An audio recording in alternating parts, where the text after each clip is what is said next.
Olá, amigos do canal Redemptoris Mater. É uma alegria a presença de cada membro ou visitante aqui. Se você está chegando pela primeira vez, sinta-se acolhido com um forte abraço e ajude o nosso canal clicando seu joinha e se inscrevendo. Hoje vamos olhar para uma parábola que nos dá uma clara representação de ideias judaicas do primeiro século da nossa era sobre a vida após a morte, através das palavras do próprio Jesus. Vamos entender a enigmática expressão seio de Abraão e o que tem ela a ver com o Sheol e o Hades, conhecidos como reinos dos mortos. E, obviamente, tentaremos entender qual a mensagem da parábola. Trata-se do Evangelho de Lucas, capítulo 16, versículos 19 a 31. Outra história sobre um homem rico. Há pouco tempo, falamos sobre a parábola do rico tolo, que, diante de uma farta colheita, derrubou seu celeiro e decidiu construir celeiros maiores para guardar tudo e não mais precisar trabalhar, vivendo uma vida sem preocupações. Contudo, morreu naquela mesma noite e nada levou consigo. Ouçamos a parábola de hoje. Havia um homem rico que se vestia de púrpura e linho finíssimo, e que todos os dias se banqueteava e se regalava. Havia também um mendigo, por nome Lázaro, todo coberto de chagas, que estava deitado à porta do rico. Ele avidamente desejava matar a fome com as migalhas que caíam da mesa do rico.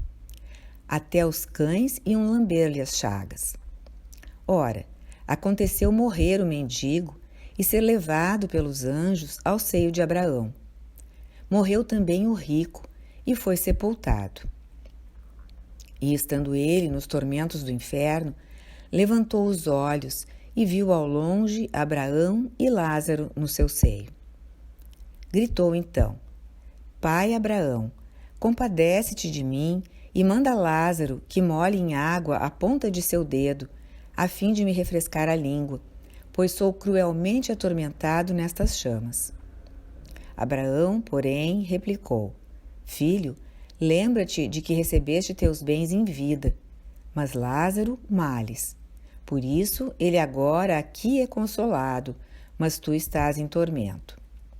Além de tudo, há entre nós e vós um grande abismo, de maneira que os que querem passar daqui para vós não o podem, nem os de lá passar para cá.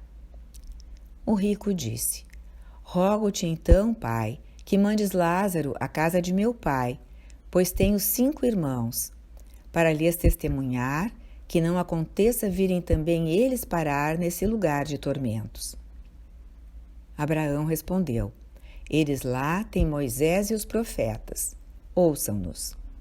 O rico replicou: Não, pai Abraão, mas se for a eles algum dos mortos, se arrependerão. Abraão respondeu-lhe: Se não ouvirem a Moisés e aos profetas, tampouco se deixarão convencer, ainda que ressuscite algum dos mortos. Pois bem, em primeiro lugar, é útil observarmos que estamos diante da única parábola em que Jesus nomeia um dos personagens. Usualmente, as pessoas das parábolas não têm nome. Jesus fala de um homem rico e seu administrador, de um homem que sai para semear, ou de uma mulher que perde uma moeda, e assim por diante. Neste caso, contudo, Jesus cita Lázaro de um lado e o homem rico de outro. Lázaro ficou doente, morreu, e o homem rico sugere que ele poderia ressuscitar dos mortos e ir alertar outras pessoas, os irmãos do rico, para o arrependimento. Então Abraão lhe afirma que esses não se arrependeriam, mesmo se alguém tivesse ressuscitado dos mortos. É interessante notar que no Evangelho de João, capítulo 11, Jesus realmente ressuscita o seu amigo Lázaro, que adoeceu e morreu. E ainda assim, tantos que viram isso não se arrependeram, nem acreditaram que Jesus era o Messias tão esperado de Israel. Alguns estudiosos até especularam que poderia tratar-se de uma parábola que teve por fundo o milagre realizado com Lázaro. Em segundo lugar, é bom sabermos que o nome Lázaro é uma versão grega de Eleazar, que, em hebraico, significa Deus ajudou. No contexto da parábola, isso chega a ser uma ironia, porque ninguém ajudou Lázaro em sua vida terrena. Porém, depois de sua morte, Deus o consolou. Os anjos de Deus o trouxeram ao seio de Abraão, onde ele encontrou um lugar de descanso. Em suma, temos na parábola um homem rico e um homem pobre. Jesus destaca duas características da vida do rico. Era uma vida de luxo, pois ele veste roupas finas, de púrpura e linho, que eram muito caros no mundo antigo, por vir de longe. A púrpura era usada normalmente apenas pela realeza ou pelos ricos. Usavam para mostrar seu esplendor. Além das vestes, também há outra referência típica da riqueza do homem, o que ele comia. Aliás, isso acontece até hoje, não é? As roupas e os alimentos continuam revelando as posses das pessoas. Muito bem, aquele homem se regalava, se banqueteava diariamente. Na antiguidade, isso era muito incomum. A maioria das pessoas, na sua existência cotidiana, comia pão e peixe, e não em grande quantidade. Na Páscoa ou na festa dos tabernáculos, que eram dias especiais, festejavam, comendo um cordeiro ou um bezerro gordo. Podemos lembrar também aquele dia muito especial em que o filho pródigo retornou para casa e o pai, tão feliz por isso, mandou matar um novilho gordo e fazer uma grande festa. No dia a dia, regalar-se na comida era coisa dos muito ricos. Aliás, isso também revela a gula daquele personagem, pois não é necessário festejar todos os dias, nem mesmo é bom para a saúde. Então, temos luxúria e gula, 2 dos 7 pecados capitais. E há um terceiro indício de riqueza. Jesus conta que havia um homem pobre do lado de fora do portão da casa. Normalmente, as casas dos simples e pobres não eram cercadas, fechadas com portões. Portanto, tudo indica que esse homem que Jesus descreve é muito rico. Lázaro, então, está deitado junto ao portão, cheio de feridas. Está doente e faminto, tanto que desejava comer as migalhas que caíam da mesa do rico. Como se ficasse feliz até em comer da lata de lixo do homem.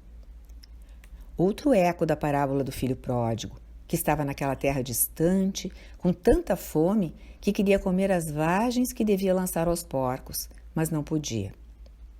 Na verdade, no grego, Lucas usa o mesmo verbo para ambos os casos, para descrever a fome de Lázaro e a do filho pródigo. Estar doente e faminto é muito difícil, não é mesmo? Aqui convém voltar à ironia que referimos antes.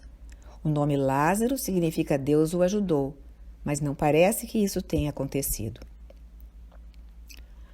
Um outro fato contextual é que na antiga cultura judaica, os cães eram vistos como animais impuros, porque perambulavam pelas ruas e se alimentavam dos mortos que não haviam sido sepultados, por serem pobres, ou terem sido assassinados, etc. Não eram vistos como nossos pets, animaizinhos de estimação. Percebemos, portanto, como era miserável a condição de Lázaro. Não recebe ajuda de seres humanos, mas sim dos cães que lhe trazem algum alívio lambendo suas feridas. Todo esse contexto mostra contrastes gritantes entre Lázaro e o homem rico da parábola. Vejamos o próximo passo dela. Ambos os personagens morrem. Lázaro foi levado pelos anjos ao seio de Abraão. Isso reflete a tradição judaica do primeiro século depois de Cristo, de que as almas dos justos seriam levadas por anjos para um lugar de paz, de descanso. Esse lugar de repouso para os mortos justos é chamado de seio de Abraão. Essa é a única vez no Novo Testamento que vemos essa expressão. A que Jesus está se referindo? A expressão remonta à ideia do Antigo Testamento de os mortos serem reunidos aos seus antepassados, aos seus pais. O primeiro livro de Reis usa essa imagem de ser reunido aos seus pais. A palavra grega usada para seio de Abraão é kolpos, que significa seu peito. Poderia ser uma imagem de Lázaro ter recebido um lugar especial em uma mesa de banquete. No Evangelho de João, o discípulo amado tem um lugar especial, privilegiado, no banquete da última ceia, reclinando a cabeça no seio, no peito de Jesus. Está bem ao lado de Jesus. Lucas já contara, no capítulo 13 do Evangelho, como Jesus usava a imagem do reino dos céus como um banquete, referindo-se àqueles que se sentarão à mesa com Abraão, Isaque e Jacó. Portanto, Lázaro é levado ao lugar dos mortos para estar com os justos patriarcas do Antigo Testamento, junto de Abraão, e ali é consolado após a sua morte. A palavra grega para confortado é paracaléu, paráclito, a mesma que Jesus usa para o Espírito Santo, o Consolador que viria após a sua subida aos céus, como conta São João. E no Evangelho de Mateus, Jesus proclama, no Sermão da Montanha: bem-aventurados os que choram, porque serão consolados. Há sofrimento nesta vida. Lázaro está todo chagado e faminto. Porém, no seio de Abraão, na vida eterna, será consolado. O rico tem o destino oposto. Diz a palavra que morreu e foi sepultado. Mais um detalhe: os pobres muitas vezes não eram enterrados. Eram deixados para morrer e seus corpos ficavam insepultos, apodrecendo ou comidos pelos cães, como já vimos. Até por isso havia uma lei para os judeus, um mandamento segundo o qual, se encontrassem uma pessoa insepulta, deveriam enterrá-la. Era uma obrigação muito grave. No livro de Tobias, disse que Tobit, seu pai, era um homem bom e justo, que, entre outras coisas, sepultava os mortos. O rico da nossa parábola, então, é enterrado e vai para o Hades, onde está atormentado. Levanta os olhos e vê Abraão ao longe e Lázaro em seu seio. O termo Hades teve significados diferentes ao longo dos tempos. Originalmente, o Hades era apenas uma tradução grega para o hebraico, Sheol, o reino dos mortos, conforme citações que vemos no livro do Eclesiástico ou no Salmo 89, escritos por volta do ano 1000 a.C. Todos os que morriam, justos ou injustos, iam para o Sheol. Todavia, no período do Segundo Templo, depois da reconstrução do templo destruído, que fora construído por Salomão, e inclusive no tempo de Jesus, as ideias sobre a vida após a morte tornaram-se mais definidas. No livro do Eclesiástico, ou Siraque, por exemplo, no capítulo 21, versículos 9 a 10, escrito por volta do século II a.C., o termo Hades é usado especificamente para traduzir o reino dos condenados, tornando-se menos abrangente do que antes. Passa a ser utilizado para o lugar onde vão os ímpios, e não mais todos os mortos. É como se fosse uma parte do Sheol. Na nossa tradução de hoje, Jesus usa a palavra infernos, mas em outras traduções temos Hades. Nesse sentido é que Jesus usa a palavra no Evangelho, como uma parte do Sheol para onde vão os injustos. É o que já se vê em Lucas, capítulo 10, versículo 15. Jesus estava indo para Cafarnaum, Tiro, Sidônia e Betsaida, e é rejeitado nessas cidades. Daí Jesus pergunta: E tu, Cafarnaum, serás exaltada ao céu? Não, serás lançada ao Hades, ou aos infernos, conforme a tradução. O oposto do paraíso, portanto. Se as pessoas aceitassem Jesus, seriam levadas aos céus. Se o rejeitassem, seriam levadas ao Hades. Esse é o emprego da palavra nesta parábola. O rico é lançado no Hades, vê Abraão muito distante, vê Lázaro com Abraão, em paz, enquanto para si mesmo há tormento, um lugar de chamas. São duas características atribuídas ao Hades: angústia ou tormento e chamas, um lugar de sofrimento e fogo.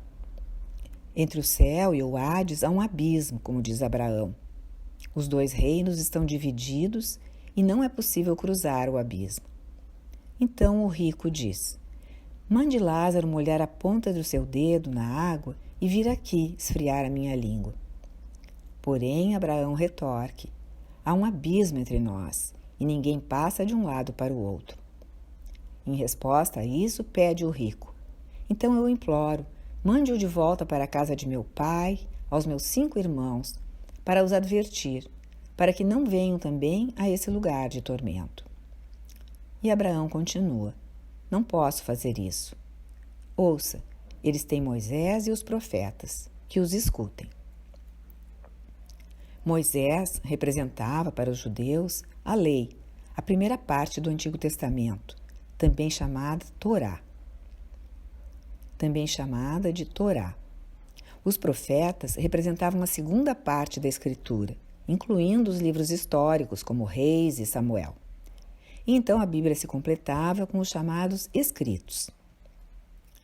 Isto significa que Abraão afirma: eles têm as Escrituras. Isso é tudo de que eles precisam. Porém, o rico protesta: não, não, não. Se eles virem alguém voltando dos mortos, em outras palavras, se eles testemunharem um milagre, irão se arrepender. Abraão completa: se eles não ouvirem as Escrituras, mesmo se virem alguém ressuscitar dos mortos, isso não vai convencê-los. Com Jesus completou-se a revelação. Deus manifestou tudo o que a humanidade precisava para salvar-se, culminando com a encarnação, paixão, morte, ressurreição e ascensão do Cristo, para tornar-nos novas criaturas, resgatando-nos dos pecados que se seguiram ao pecado original dos nossos primeiros pais. Cristo ressuscitou, mas tantos não acreditaram nele, nem acreditam hoje. Assim, Jesus está mais uma vez advertindo contra os perigos de uma riqueza a que as pessoas se apeguem. Está sempre ensinando a distinguir a riqueza terrena da riqueza espiritual. Aqui aponta para as consequências desse apego para o destino eterno da pessoa. O homem rico, que ignorou o sofrimento e a fome do pobre Lázaro, apegando-se aos seus luxos, banquetes, roupas finas, acaba se condenando. E interessante que não é por um pecado ativo, mas por sua omissão para com o próximo. Com efeito, Jesus não diz que o rico é um idólatra de outros deuses, ou que quebra o preceito do sábado, ou que roubou ou adulterou. Jesus deixa bem claro a importância do amor, da caridade, da compaixão pelo próximo. Ter compaixão é sofrer com a outra pessoa, com as suas dores e dificuldades, pôr-se no lugar dela. E é isso que o rico não fez. Viveu totalmente focado em si mesmo. E tanto os luxos como a gula estão enraizados no pecado capital do orgulho, que é um amor próprio desordenado, que leva a ser cego para os sofrimentos alheios e a nada fazer sobre isso. O rico se omitiu em cuidar do pobre e doente, que estava bem ali em seu portão.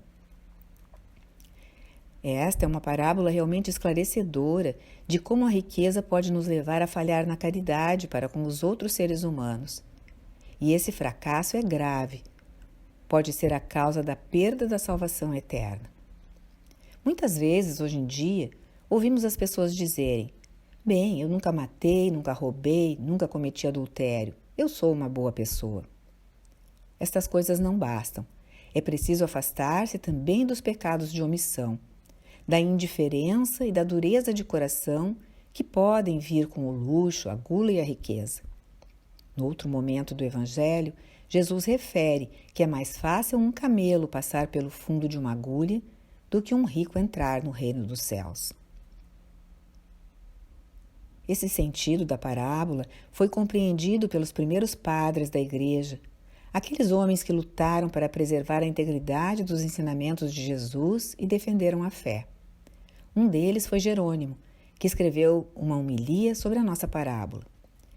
Jerônimo ensina que o rico, em esplendor e púrpura, não é acusado de ser ganancioso ou de apoderar-se dos bens de outrem, ou de cometer adultério, ou de qualquer infração concreta da lei de Moisés.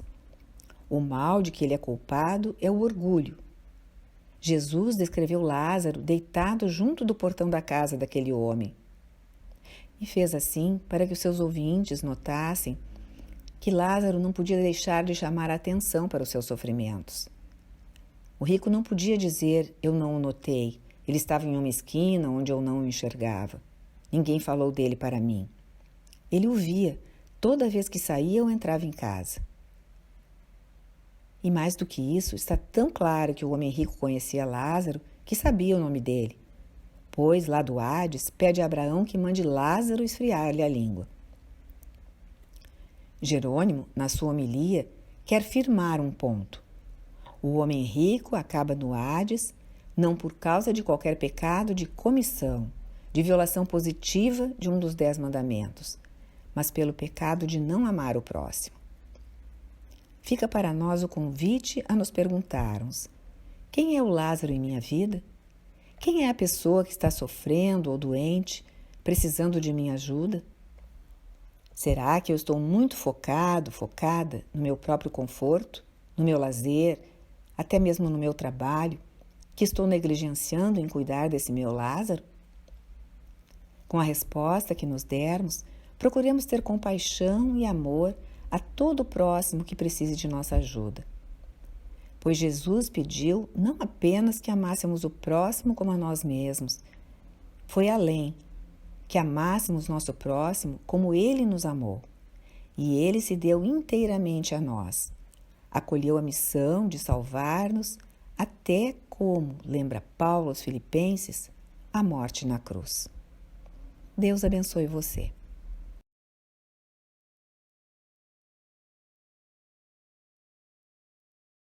O Senhor esteja convosco, Ele está no meio de nós.